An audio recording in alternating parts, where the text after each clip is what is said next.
Everyone, I am here with the two owners of Glitz and Pieces, Grace O'Sullivan and Ellen Weber. Hello. Hi. So, how about you tell us a bit about your business? So Glitz and Pieces began in our first year in college in IADT. We were studying entrepreneurship and business management. So it was back in 2013. And I think we were 1 month into the course. Yeah, we had to do like a stalls project. Initially, there was kind of test kind of runs within the class group, and we were in separate groups, and it didn't really work out. So we kind of came together for the real deal that was in Marley Park Market. Because we were in college, we decided to set up an online store and start trading online. And is there anything growing up as a child or a teen which has contributed to your success? I think we're both from two very grounded families, and nothing was ever handed to us. So, you know, we always had to work for what we wanted, and I suppose that really stuck to us when we grew the business. Was, you know, nothing in life is free. So if you want it, you have to work for it. And I suppose that's the attitude we had all along. And I suppose, I know when I was a little girl, I always dreamt of having my own business, and Ellen was the same. How long has being an entrepreneur affected your personal lives? Since the day we started, yes, really. Yeah, kind of like the minute we kind of started Glitz and Pieces, our everyday kind of like life changed. Yeah. And working for yourself, it's not really necessarily like your normal 9-to-5 job. No. You'll be in our office 9 to 5. Grace would find herself up at like 2 o'clock in the morning in bed, like talking to manufacturers and suppliers, because you're just kind of having to find that time. So my mom like always thinks I'm like rude sometimes on my phone. I'm like, no, I actually am. Like, I'm not just ignoring you. I'm working, even though it kind of doesn't seem like it. Like, an awful lot of our job is on our phones and is when we're like at home, kind of the social media aspect and everything. Do you have a process or mental exercise you do to develop new ideas? We just try, I think, to vision boards, what we like, kind of try to create, and if we see anything, try to make our own twist on it, and trying to constantly do something new and different with what we already are currently doing. We're always bouncing ideas off each other. And especially in the fashion industry, it's very hard to keep on top of trends because they change so fast. So, you know, your mind is in this game, your mind is constantly racing as to what's the next product. So vision boards would be a big one. thing. Yeah, because you have to take inspiration from catwalks or celebrities, especially on social media now. What was the biggest challenge in getting to where you are today?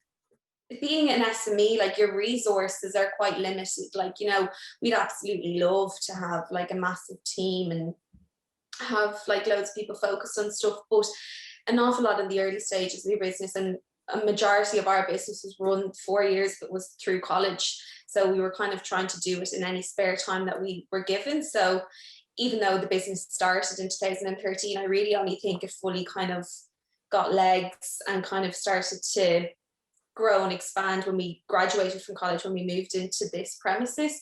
And at the moment, so it's kind of constantly just your resources and trying to kind of capitalize on that, because you're up against multinational companies, you know, which you're never going to be able to compete.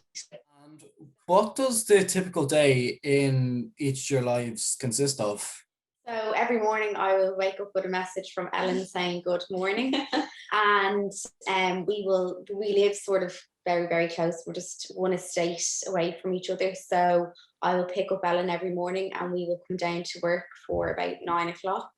And then we would sort of sit and discuss, you know, what needs to be done today. Like, we work 9 to 5, but the day really goes very quickly, because it's jam-packed. Yeah, really. There's not a lot to do, especially when there's only the two of us here in the office. We are like.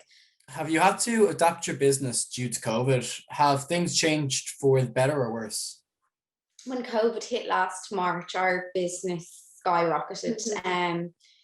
because everybody was shopping online, which was great. And we had just brought in a new product, which was a winning product, and it just really just took off. It was a great gifting product, and people had nowhere else to shop but online. And obviously, we had to close our pop-up shop in Arnott's, which was very tough. Yeah, because with COVID, there's a massive shift in retail in-store retail. So like normally at Christmas time, especially Arnott's and the whole, like all retail, but Arnott's would be a hub of excitement with Santa Claus and the buzz around it. And this year was an awful lot different, obviously, to try and cohere with the government guidelines.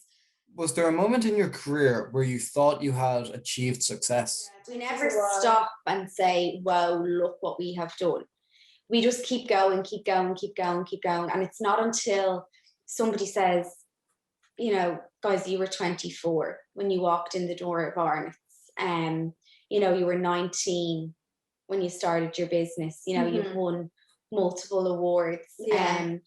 But when it happens, we don't really notice it. Yeah, like that. It's kind of nearly time passes, and some, like, we'll see maybe a contrast of like two images side by side, like when we first initially started in Marley Park to then the Arnott's picture of the pop-up shop on the ground floor.